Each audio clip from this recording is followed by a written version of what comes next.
A nation can survive its fools, and even the ambitious, but it cannot survive treason from within. Hey,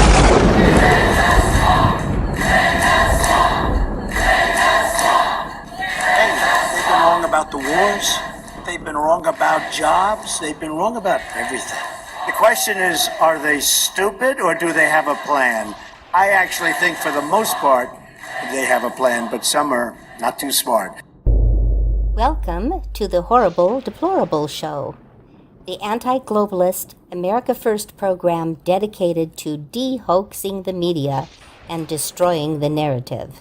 Here's your host, the founder and editor of the Daily Stir, Matt Wingard. Welcome to the Horrible Deplorable Show. My name is Matt Wingard, and as always, with me is my good friend Doris. Hello, Doris. Hello, Matt. Welcome to the Gab community, and thank you all for listening. You can find this show and past shows on iTunes, SoundCloud, Stitcher, Pocket Cast. We play on the405media.com on the weekends, 5 p.m. on Saturday and Sunday. This is our 25th episode. Thank you to everyone in Ireland and in Germany and other places who listen. We appreciate it very much.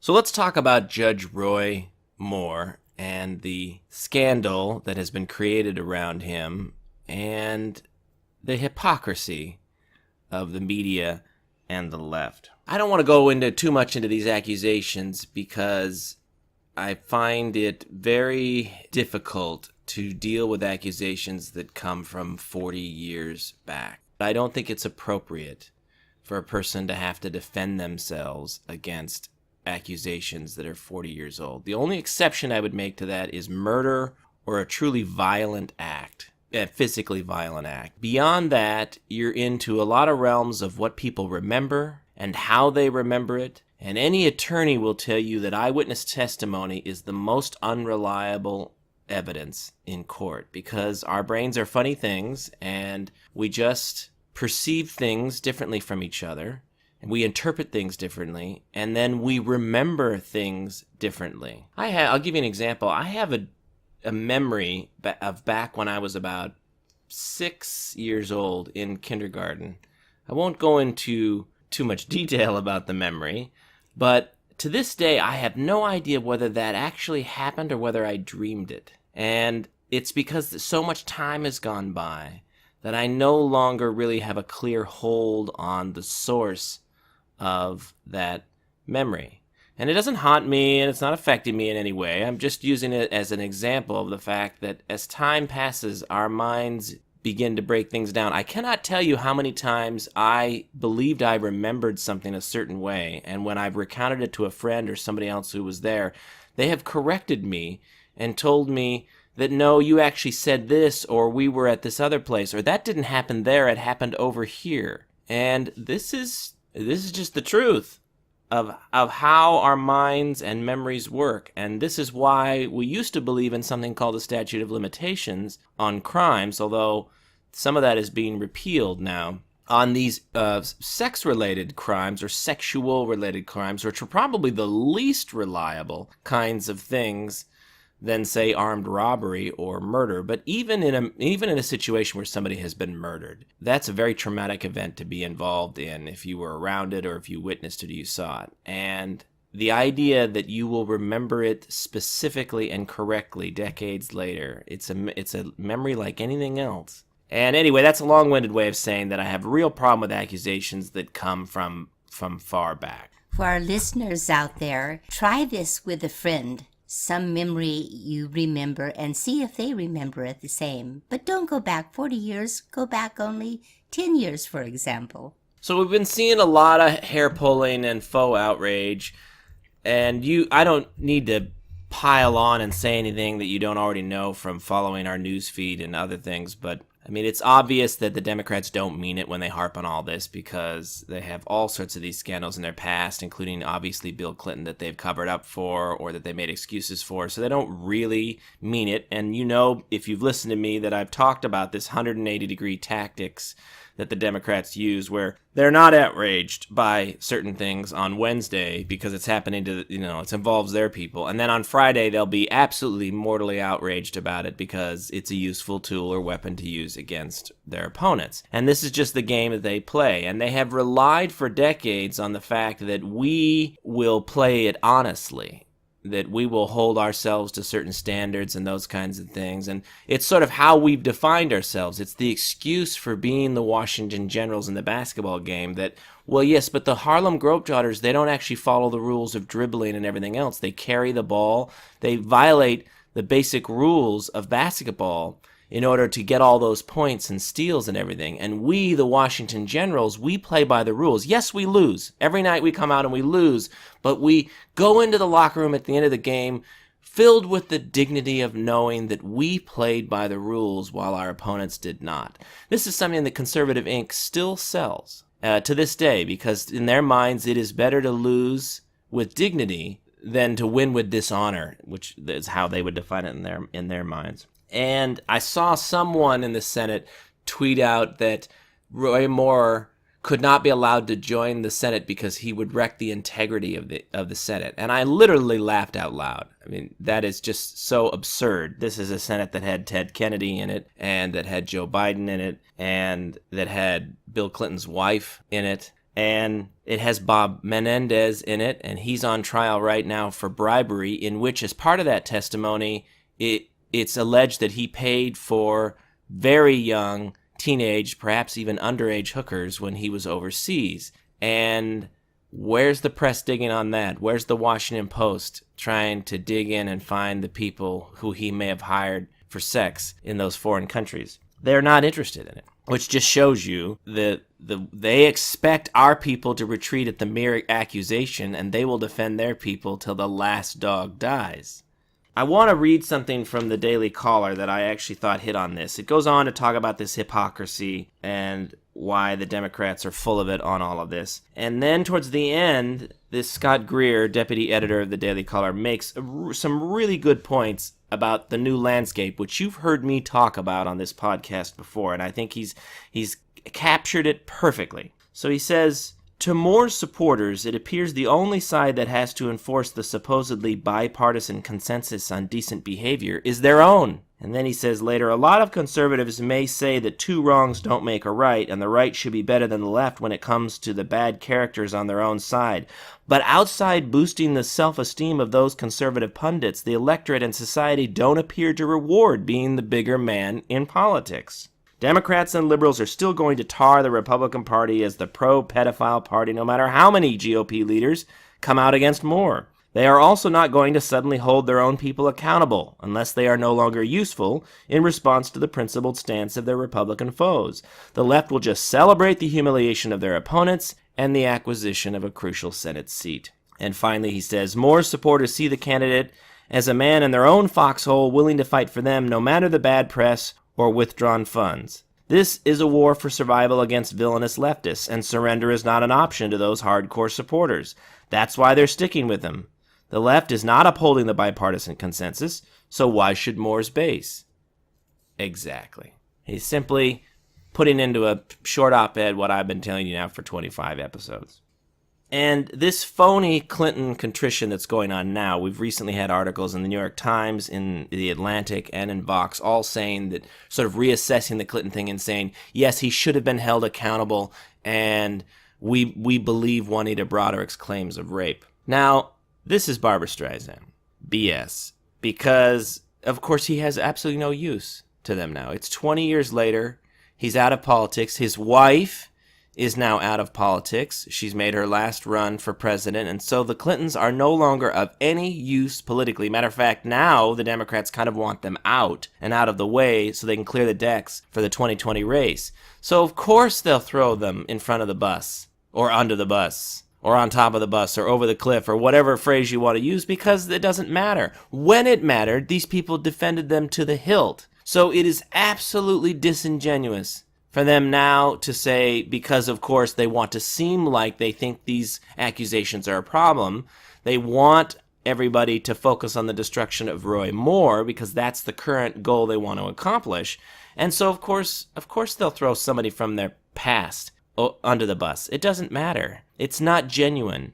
They don't mean it. Because when it really mattered, they were vigorously defending the guy. And of course, you need no further proof than what's going on with Bob Menendez. Like I said, I'm not suggesting that he did hire underage hookers when he was overseas. The point is that has come out in testimony in the court. That's as real an accusation as anything that's been made against Roy Moore. But where is the press on that? And the idea that Bob Menendez cannot come back to the Senate. You see, the politics are obvious here. They want to gain, the left wants to gain the seat in Alabama, but they do not want to lose the seat in New Jersey.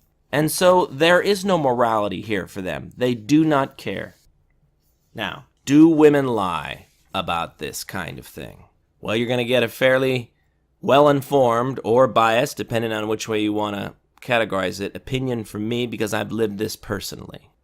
I was a state rep for 2 terms in the state where I live, and a former girlfriend of mine came forward 2 years after our relationship ended and made some very salacious claims that I had drugged her and that I had forced her into having the relationship. I'll admit, I was 36, she's 21, but it was a perfectly consensual relationship. I was also single.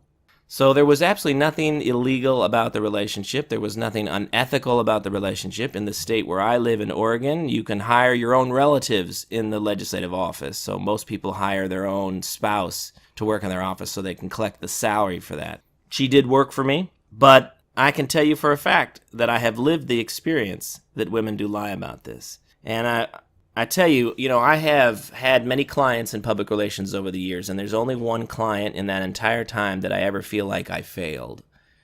And that client was me.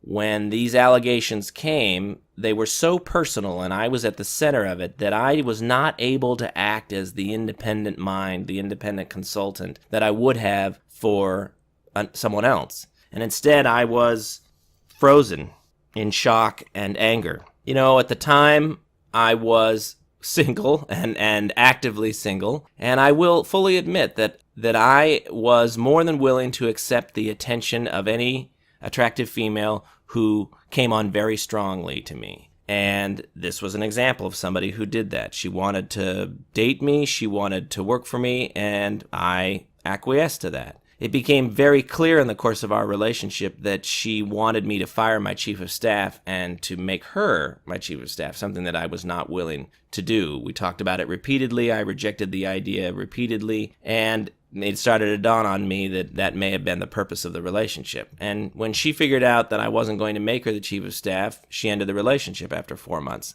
I didn't really think much about it, but 2 years later, she comes forward with these outrageous allegations, and I'm in a pretty difficult situation. I did attempt to sue her. We settled with her admitting that she wasn't telling the truth about my drugging her. And the other big mistake I made at the time was that I believed that if she had made such a terrible accusation and then admitted that it wasn't true, that in the public's mind that would destroy her credibility, as it should. Because you shouldn't lie about things like that. I'm a much wiser person now about all that, because what happened is that people just discounted that lie that she told and continued to believe that her charges that I had pressured her into the relationship, which just absolutely shocked me. Absolutely shocked me. So I finished out my term, but I chose not to run for re-election. And I don't really regret that decision, but one of the things that did apparently for a lot of people in the public was convince them there must be some truth to the accusation, because apparently in some people's minds, if you're completely innocent, then you just fight. And of course, my take on that is, and you have to kind of know why I ran for office, a lot of people who are in elective office are in elective office because they can't see themselves doing anything else, and they're trying to make a full career out of being elected office, and so they will fight like tooth and nail to not be ejected from that world. But that wasn't why I ran. I was a supporter of school choice, and there wasn't any champion for school choice in my state, and so I ran to be that person. And we had just gotten the most significant package of education reforms in Oregon history passed. I felt that I accomplished the most significant goal that I'd run for. And in the face of all of this and these accusations, which I did understand I could not completely get the taint off of me Even though they were not true, I knew that this was just going to be, something that I was going to constantly get hit with. I didn't want to cost my fellow conservatives any kind of a seat. My seat was a little bit easier to win, but there were other seats that were much more difficult to hold on to, and I didn't want to be used as a weapon against other people. And so it seemed like a good time to simply come out of the legislature and continue doing my consulting business. But like I said, what I didn't understand fully is that people instead interpreted my decision to not run again partly as an admission of some guilt, which of course is not true. I've maintained my innocence from day one. But I tell you all of this because I've lived firsthand that women do lie about this and the repercussions of it, as I've tried to talk about in the past, that this stuff exists on Google as if it happened yesterday. It's been 5 years, but if you Google it, it will appear as if this whole thing happened yesterday. And I can tell you it closes a lot of doors on employment. A lot of doors. The vast majority of doors. Because of HR departments, and they all Google, and it's being be keenly aware of this happening to thousands of other people in the country on an ongoing basis. It's happening all the time to people. They just get unpersoned, and employment becomes very difficult for them. And it doesn't matter that, like in my case, there was never any investigation. The only person who ever sued or attempted to sue was me.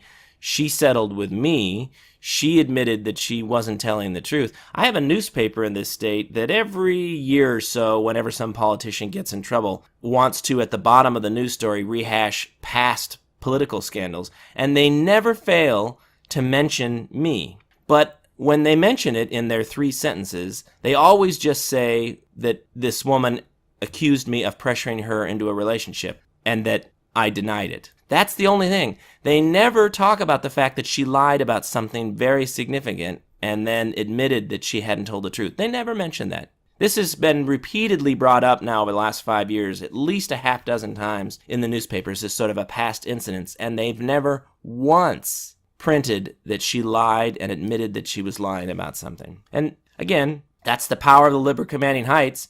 I was a successful conservative in politics in this state, and the leftists who run the newspapers hated my guts. So they were happy to see me go, and they're happy to continue to sort of ritually cut my throat every year. I get it. That's how it works.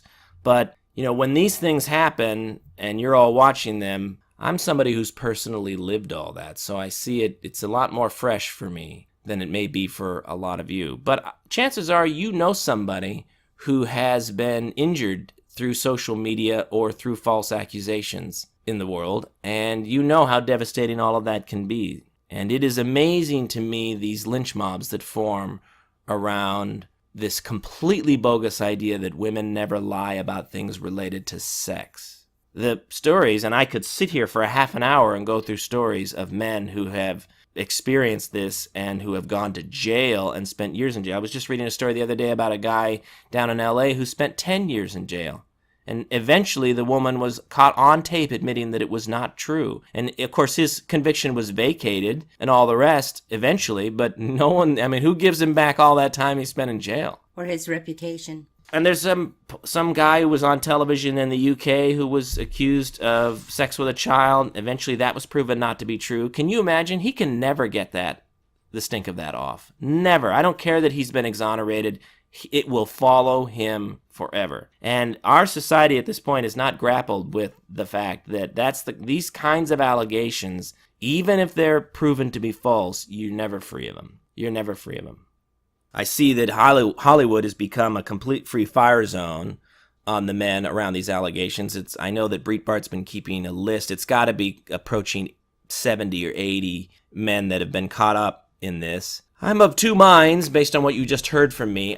This is a tremendous amount of karma, and I cannot summon very much sympathy for the registered Democrats in Hollywood who have helped to create this type of lynch mobs, and now it's coming to devour them. You've heard me say in the past that I detest lynch mobs and social media mobs, but that the only exception I make is people who have been a part of one, who have helped to create one, being devoured by that. I just think there's some cosmic justice in that cannot be denied. And that is what is going on in Hollywood, at least with a lot of these big stars who are being brought down. And of course, in the midst of all that, their past quotes against Trump and others are being brought up as laugh lines because of what hypocrites they are. And I agree with all that. That's karma. But of course, as with all brush fires, eventually they get out of control and they burn whole neighborhoods and half the state. And that is what's going on. You can see these things, these accusations are starting to go down to mid-level management and to others, people you don't even know, you've never heard of. And those people,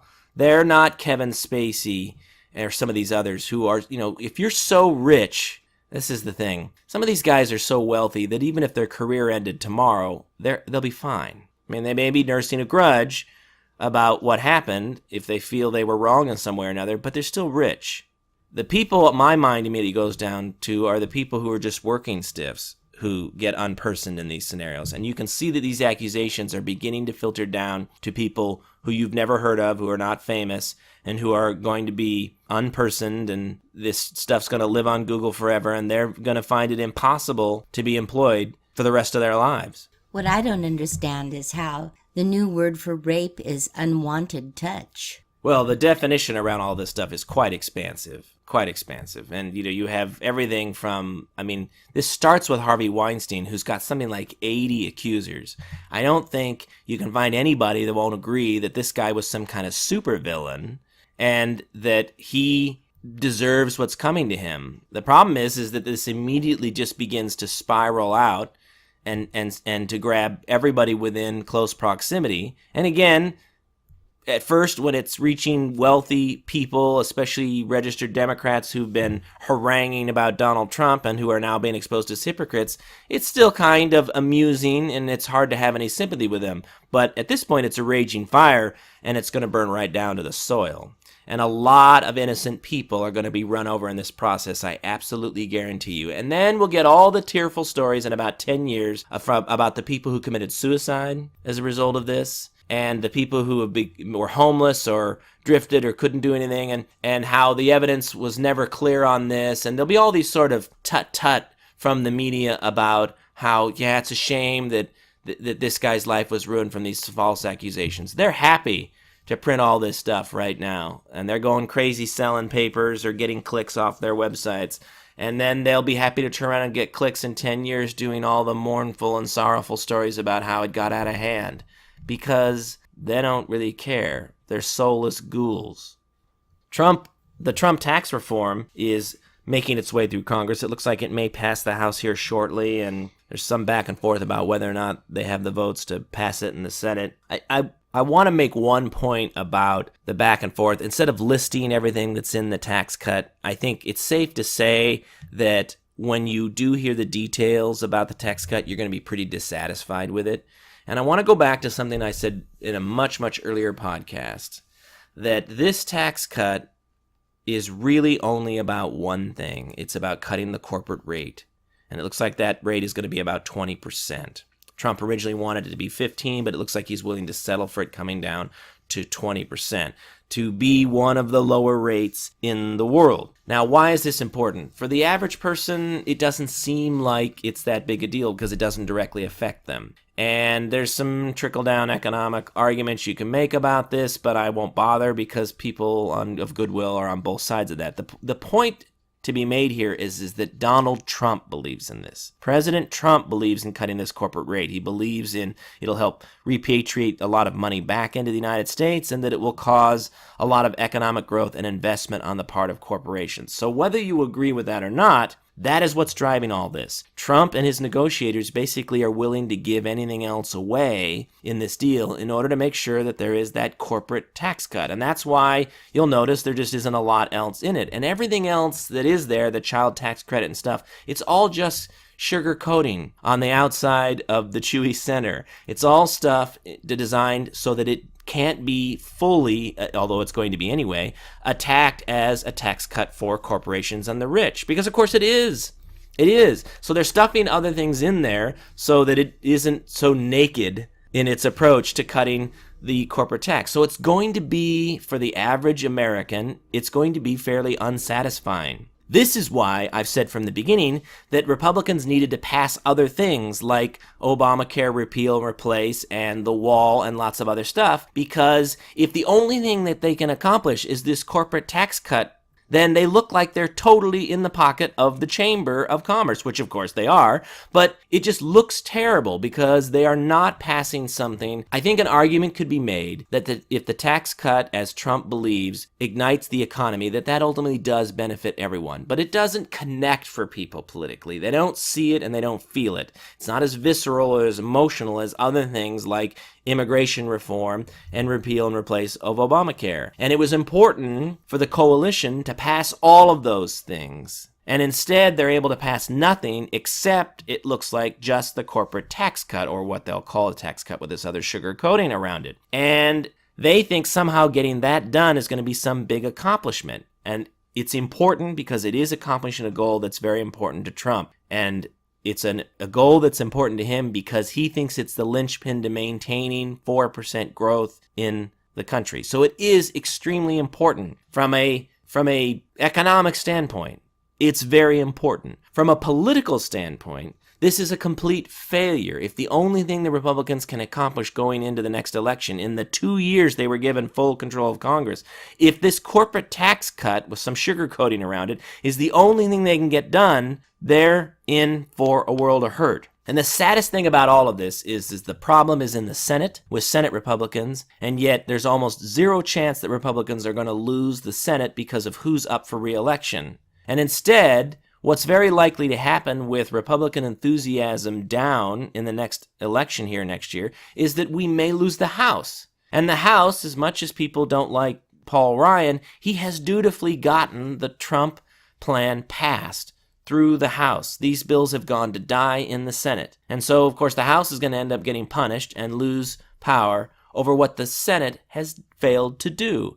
And that's terrible. It's a terrible result. Unfortunately, it's just the way things may pan out. But we have to have long memories and hold these senators accountable because the core base, the headquarters for Never Trump, is located in that GOP caucus in the Senate. And it's another reason to vote for Roy Moore, and it's another reason to continue to unelect these guys and to push them out because they have absolutely no intention of passing Trump's agenda other than the handful of things like a corporate tax cut that the chamber supports. And I'm talking about the U.S. Chamber of Commerce. So I read recently that Charles Manson has been hospitalized again, but this time they're saying it's just a matter of time. You remember Charles Manson, the mass murderer and former cult leader of the Manson family, a quasi-commune in California in the late 60s. He directed his followers to murder 9 people, and in 1971 was found guilty of first-degree murder. However, even though he was given the death penalty, it was commuted the next year when California abolished the death penalty, which I think they've now gone back the other way. So 46 years in prison we've been paying for this man. Over $2 million it's cost the taxpayers. So for those of you out there who are not in favor of the death penalty, I say we should institute the death penalty everywhere because this is ridiculous. I don't want my taxes paying to keep some irredeemable convict in prison. Texas appears to have the right strategy with this. You know, it's interesting when you bring up Manson because people forget. I was reminded by some folks I follow on social media that there was, all that communist revolutionary 60s BS that was going on. People celebrated Manson's murder at the time because it was a blow against the man. They had gone into the homes of some wealthy people and attacked them. And that there was a communist element to his lunacy. That all gets swept under the rug and forgotten in time. And of course, later when he was in prison, he carved that swastika into his forehead. And so in a lot of people's minds, somehow he's just associated with neo-Nazi skinhead stuff because of things he got involved in prison. But that's all a sideshow because at the time he was very heavily, he was a nut. I mean, he was just a nut. But members of the hardcore left, the crazy kind of weatherman left in the United States, did not have a lot of negative things to say and instead could be found praising him on occasion. So I was reading an article from the New York Times, and it was an op-ed piece, and they asked this: are we going to have to decide whether Google, Facebook, and Amazon are natural monopolies that we need to regulate, or whether the status quo should continue, pretending that unfettered monoliths like these don't inflict damage on our privacy and democracy?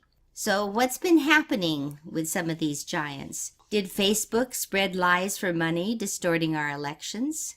Google was hit with a $2.7 billion fine in Europe for biasing its search results towards pay-for-play favorites. Amazon's acquisition of Whole Foods suggests its stranglehold on online shopping is targeting the brick-and-mortar world. So we as customers are beginning to understand how relentlessly we are tracked and how our identities are probed by these omnipresent advertising machines. Just because I search for a black sweater online doesn't mean I want all these people selling black sweaters to pop up on a Google ad. You know, there may be cases where regulators need to step in and restrict these companies from harming consumers. But the antitrust laws are very blunt, a blunt instrument meant to be used in cases of obvious dominance that's clearly hurting consumers. So my question to you, Matt, who decides how bad it has to get, and do we regulate then? I'm of two. I split this into two categories. There's the commercial element, and then there's the free speech element of what social media does. And when it comes to tracking you as a consumer and trying to figure out what your interests are and then redirecting towards ads, this is just a much more sophisticated way of doing what Madison Avenue has been doing for decades. It's all happening at light speed, mass calculations, and so it happens much more accurately and it happens a lot faster. But I don't consider it, I guess, an impingement that they would track your history of sales or your commercial interests and then try to feed or tailor to your commercial interests. So that when it comes to regulating on that side, I'm really disinclined to advocate for any kind of regulation of any kind, because this is just commercial business. It's a new way of advertising. And it's selling. It's just ways people are trying to sell. I mean, at the margins, I mean, we do have do not call lists and things like that. We have to be watchful of when something becomes harassment so that the consumer can get themselves unplugged from anything they feel is harassment. And so I'm sensitive to that. But where I'm much more willing to at least contemplate the idea of regulation and of recognizing the monopoly status is when we get on the free speech side. You have places like Twitter that have very kind of opaque policies, very broadly worded policies for how you'll get suspended or kicked off. And then it's basically everybody on the right who gets kicked off. And when you produce examples of people on the left saying or doing the same kinds of things that people on the right are getting kicked off of Twitter for, Twitter doesn't kick them off or suspend them. And now they've taken the next step of this blue check mark, this verification mark on Twitter was just a verification that you are who you say you are. So if you're Brian Dennehy, I just picked an actor out of let's take James Woods because he has a big account. So if you're James Woods, you don't want there to be phony accounts out there claiming to be James Woods. So if you send Twitter some verification that this account is you, they'll put a little blue check mark next to it so that if you search for James Woods and 20 accounts comes up, you know which one is actually James Woods because it has the blue check mark next to it. It's called a verification mark. And there are lots of people on Twitter who have this blue check, and it has always just been understood to be a sign that this person is who they are claiming to be, or this newspaper, this is the official Twitter account of this news outlet or this organization or nonprofit or company. But now Twitter is unverifying people on the alt-right whose speech they don't like. So if you are a conservative figure or a far-right figure whose speech they think is bigoted or who they think, it's essentially wrong speech, they take away your Twitter verification. And now they've got this sort of broad policy about when they're going to take somebody's Twitter verification away. But again, they've just started this policy with the people they've done this to and the things they've claimed they've said or the types of things they've claimed they've said. You can produce examples of people on the left who have blue check marks who said similar types of things only from a left perspective, and they're not losing their verification. One of the claims that Twitter said is if you advocate for violence, then you're going to lose your verification. And a clever guy I follow on Twitter said, so anybody who advocates for American intervention in the Mideast should lose their blue check mark?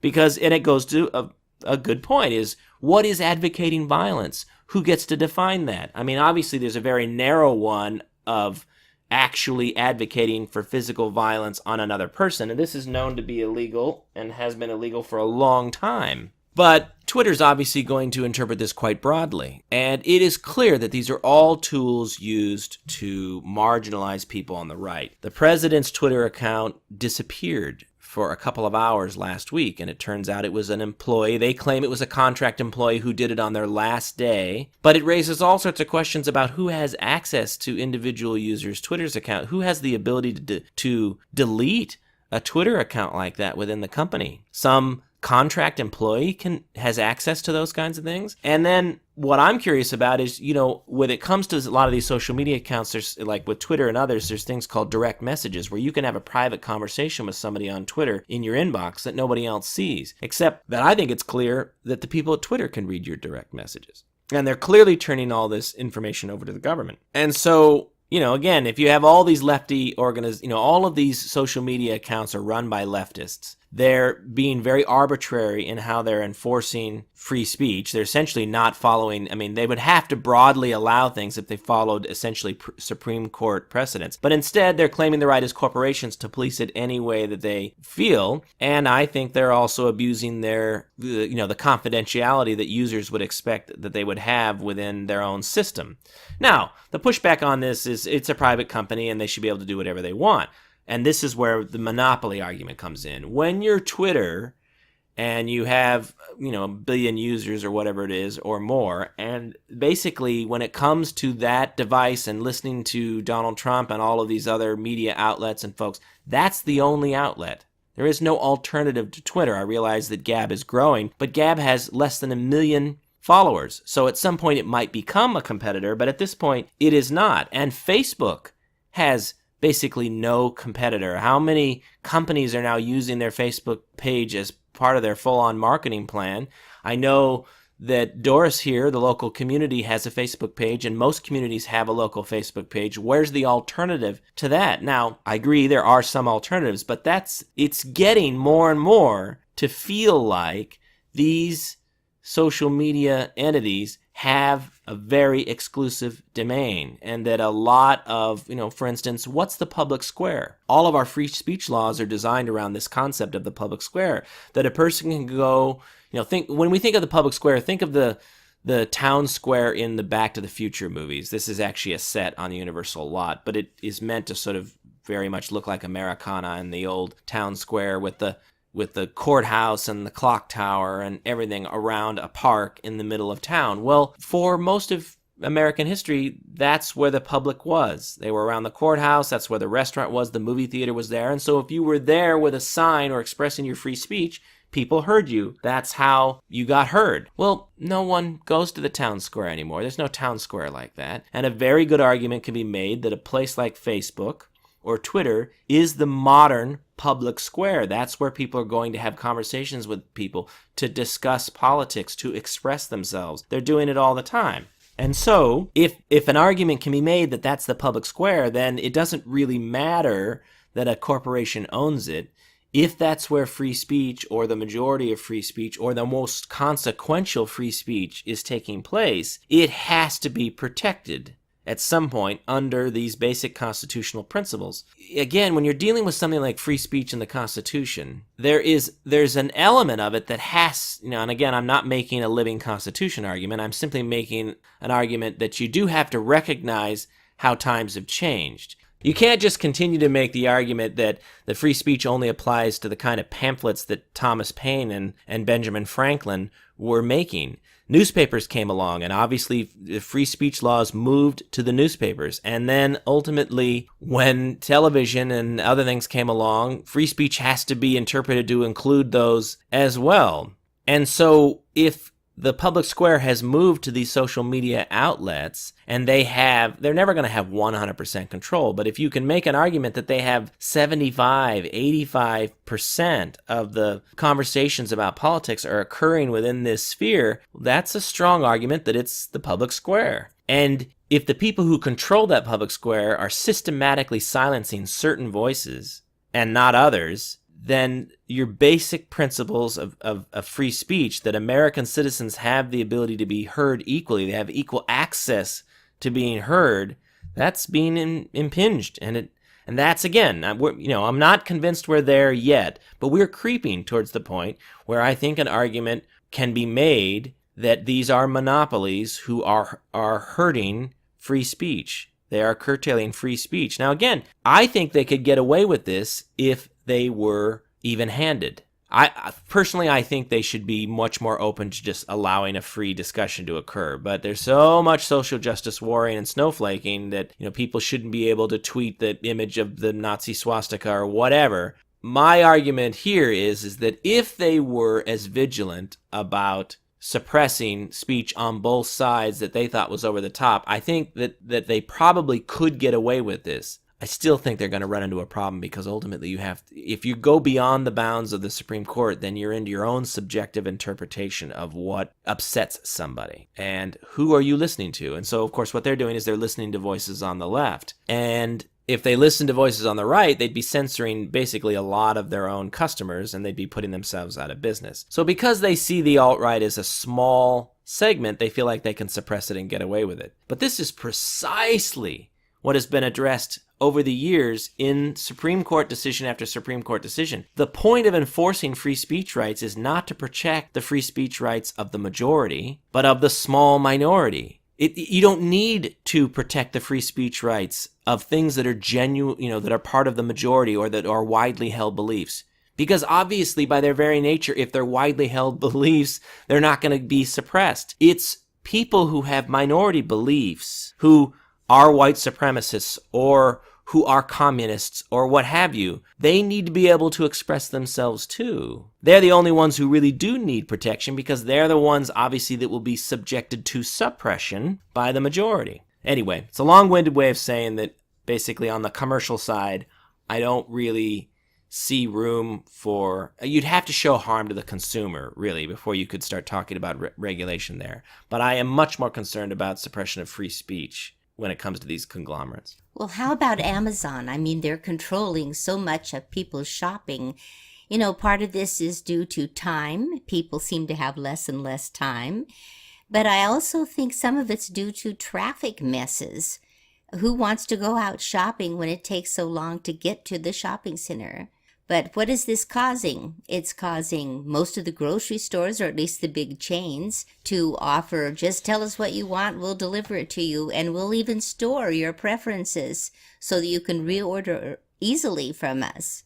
Well, 100 years ago, when they broke up Standard Oil was driving the price down. And they made the argument that consumers were hurt, and I think now in hindsight, there's general admission that those were false, and that the consumer was not being hurt because the price was coming down. But generally, there was real fear about how large and powerful Standard Oil was. Not only was it making a handful of people very, very wealthy, but they had outsized influence in the economy and in the halls of politics. It was just impossible to cross them. And so at some point, people felt the need to break them up simply because of the kind of power they exerted, not necessarily because the end consumer was being hurt, because they weren't. The price of oil was coming down. And I think that's the same issue with Amazon. Ultimately, as Amazon grows larger and consolidates, three things are likely to happen. One is prices are going to come down. So the consumer is going to benefit from that. Secondly, Mr. Bezos and a handful of other people in his company who are major stockholders are going to become some of the richest people on the planet. Obscenely rich, headed towards trillion-dollar rich. And the third thing is, because he owns the Post, so he has one newspaper already, is that he's going to be a man that will be impossible to cross. I mean, we're talking about Bond villain times 10. When you're that wealthy and you have that kind of control over the economy and delivering of goods to people, you're far more important than the President of the United States. Far more important. And so I think at the end of the day, if you move on people like Amazon to break them up, it may be that a lie like helping the consumer is what's used within the law to get it done, but that is ultimately not why they are and will need to be broken up. It is because it can't be good in any society for one person to have that much power. And we've done a lot in our Constitution to try to limit political power among elected officials, but we have a pretty free economy. And what we see every now and again is that free economy allows one or just a handful of people to become very, very powerful people in our society. And if, as our founding fathers were so clear about, that you don't want anybody to have that kind of power, and they instituted a mechanism to prevent that from happening politically, you have to understand that economically that kind of power is also extremely dangerous. So, but there have been some instances that were breakups of these big monopolies, like Bell Telephone. We've never had good telephone service since Bell broke up. well, that's debatable because, of course, there's an argument to be made that we would have gotten cell service a lot sooner if that giant monopoly, which had no incentive to do it. I mean, when you have a monopoly on landlines and everybody's using your landlines, why would you want to go and invent a totally landline-less system and invest all that money in doing it? One of the things that happens with monopolies over time is they atrophy because they scored while they were building or acquiring and monopolizing the infrastructure. But once they have full control of that infrastructure, they get very used to just the dividends of sitting there and taking the profits off of the continued use of that infrastructure. And Amazon may face the same problem. But where's the drive to innovate? If you're already making billions and billions of dollars off of a system you've helped to create, you may at the margins fund innovation, but you certainly don't want to recreate a whole new system. And so there was no incentive for the phone company to create the cell phone system because look what it did. It actually put landlines out of business. That's what it's done. I think they understood that instinctively, so why would they want to do it? So one of the things that happened immediately after Ma Bell was broken up was we got the cell phone revolution. Now, that was a rough and tumble kind of Wild West, as all new systems are. And so, of course, service was spotty and service wasn't necessarily good all the time. And then the same economic cycle took place. There were so many companies doing it. Then there was a series of consolidations. Now we're down to basically 3. And I wouldn't be surprised if eventually there's going to be 1. Just like that's how Ma Bell got created. There were dozens and dozens and dozens of phone companies across the country that eventually over decades merged into one giant phone company. And I think that's what's, now that the infrastructure's been built, basically what you're going to see is a series of consolidations until there's just one cell phone company. But that cell phone company is never going to be very interested in innovating beyond cell towers because, that's their service. That's what they provide.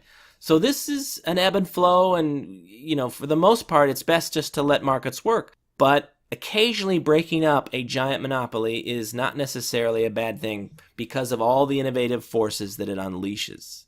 So Doris and I saw Daddy's Home 2 that has Will Ferrell and Mark Wahlberg and John Lithgow and Mel Gibson in it. And I will say that they're not making very many funny movies right now. There are not a lot of comedies coming out. And so if you're looking for laughs, Doris and I recommend this movie. It's got lots of great laughs in it and some bunch of sight gags that are effective and funny. It's not much to the story. I think in the third act it gets really schmaltzy and kind of sappy, but whatever. I mean, it was pretty funny. The time goes by, you laugh a lot. Mel Gibson does a great job in a supporting role. I was trying to think when we were coming out of the theater the last time I'd seen Mel Gibson in a supporting role. I don't know. I mean, maybe early on in his career he might have had a supporting role. But he did great. He was funny as well. You don't really need to have seen the first Daddy's Home to enjoy this. Well, it was a good family movie because outside of going to see a cartoon movie with your kids, if you just want a funny, good family movie, this is the one to go to. And it will make you feel good and forget all the nastiness that's going on out there in the world. I will say, too, that hats off to the writers and director for willing to move into some social justice warrior territory and not just take the leftist position. So there's a scene where Mel Gibson is sort of the rough and tumble grandfather who is obviously the conservative, right? And so, but they don't paint him as the villain or the bad guy. He has good and bad, sides, and so does everyone else in the film. And he wants to buy one of the grandchildren a gun. And I thought, oh gosh, here we go. We're going to get a whole bunch of social justice warrior stuffing around the purchase of the gun. And yet that's not the way it goes. They actually do end up going wild turkey hunting in one of the scenes. And then even then I was braced for this to be kind of a Bambi-esque like moment. And that is not what occurs. And so there are some really good jokes throughout that whole episode in the movie that are both jokes against the left and the anti-gun perspective and the right, the pro-gun perspective, but it's very even-handed and jovial. And I felt like when it was over, because I sort of braced myself, I'm always bracing myself to be lectured from the left, I thought, wow, they managed to wade into this territory and sort of find some humor on all sides and get out the other side without anybody feeling like they'd been attacked or belittled. And they do that on a couple, they're obviously dealing with stepfathers and family issues too. So this is a minefield of territory if you're, worried about snowflakes and people complaining and that kind of thing. But they actually do a very good job of being even-handed and finding the humor on all sides. And that's, again, commendable because you just don't see that so much now from all of these leftists who are writing movies. So basically it's a good time. Doris and I definitely recommend it. There isn't much else out there that's going to try to make you laugh, and this one's pretty funny. I know we come back to this subject of what's worth watching on TV because I'm always just trying to recommend for folks things that they can binge watch, or because there's so many choices out there. How do you wade through all of it? And Doris and I actually see a fair amount of it, or at least test out a lot of it, so we try to be helpful there. And we've talked about this before. I think This Is Us continues to be a delightful family-oriented show that everyone can watch. And it's just moving into one of the family members getting into trouble, which you can imagine in real life. So it's getting more and more interesting as the series goes along. The show is very kind of emotional. It could very easily descend into sort of Hallmark Channel schmaltziness. And so I always feel like they're on the very edge of the balance beam with their storylines, and of course there's a lot of speeches in the show, and but the writers are talented, and they do manage to put themselves into these balance beam scenarios and thread the needle. I'm gonna just chuck full of analogies here, but they really do manage to continue to keep all of the balls or the plates spinning and moving along without it ever really kind of breaking down. And so the show is still very good. Second season's still very watchable. Two shows that we talked about before that I think are really kind of geared towards women, but they have enough of interest that I think that couples can watch them together. Outlander, which is on Starz, and Poldark, which is on PBS, are both really good shows. They're both into their second, third, fourth seasons. I guess they were around third seasons for both. And they are they're enjoyable, and they're both kind of. I'm a sucker for stuff that takes place in the past, and everybody's a little too clean in both shows for me when it comes to portraying the past. But they have good storylines. They're essentially soap operas. They're a little bit like romantic soap operas, but there are a number of storylines going on. And they're just enjoyable to watch. I just find myself looking forward to the episodes for both shows when they come on. The other one I'd recommend that is now on episode, I guess it's about 7 or 8 episodes into its first season. The creator of Family Guy, a guy by the name of Seth MacFarlane, who is, he's kind of left-oriented, but his comedy he has done better than most at being fairly even-handed in his comedy. He can kind of pick on his own side and he can write funny stuff. He's done this sci-fi show, which is sort of inspired by Star Trek, but if you watch it, you'll see that it's only kind of inspired by Star Trek. It's definitely a departure from that. And it's this show called The Orville.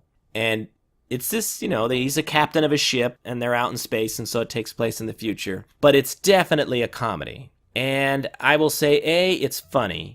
That's the first thing it does manage to accomplish. And second of all, it does a good job of having interesting storylines that are provocative. And again, it's all not social justice warring from the left. They do, I think, a better job than the current Star Trek or any of these other shows that are spacey shows that are trying to deal with, what the original Star Trek did was ask provocative questions. And even though The Orville's a comedy, I think it's actually more of an heir to the original Star Trek than a lot of these other shows, because they do a much better job of asking very provocative and timely questions and not always answering them.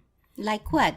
Well, they had one episode in which they're on a planet where they're supposed to be hidden. The people on the planet, it's a very Earth-like planet, and it's supposed to be almost like our current times. And it's a commentary on social media, and everybody has up clicks and down clicks. And so there's no justice system on this planet. It's just whether or not you've got enough up clips or down clips. So, of course, there are these constant social media mobs where somebody's caught doing something, on tape that everyone doesn't like. The tape will go, the video will go viral, and then suddenly they'll have a bunch of downvotes on their chest, on their little recorder. And if you get 10 million downvotes, they literally lobotomize you. So that's like the death penalty. But there's no sense of justice or fair play or the right to address your accusers or, any of the kinds of things that you would want as protections. You are simply at the mercy of the mob. If you are judged wrongly, you're gone. And one of their crew members gets caught up in this, obviously, and that's what drives the story.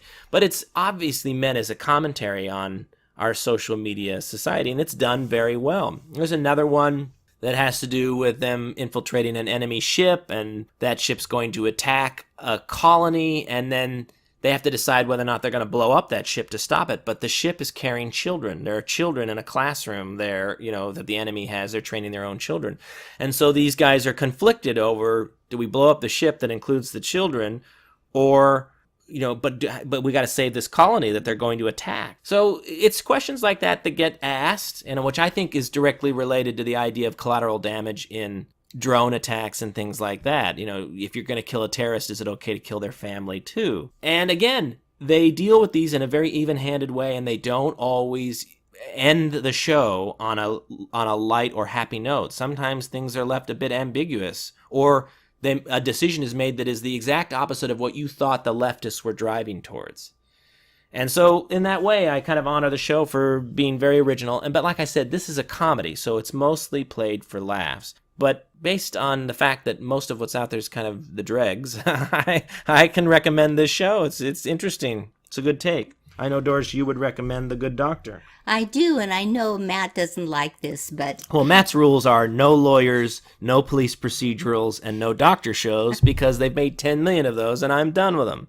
But Doris likes The Good Doctor. Well, I like it because it's a good mix of really great acting and gives you a lot of insights into autism.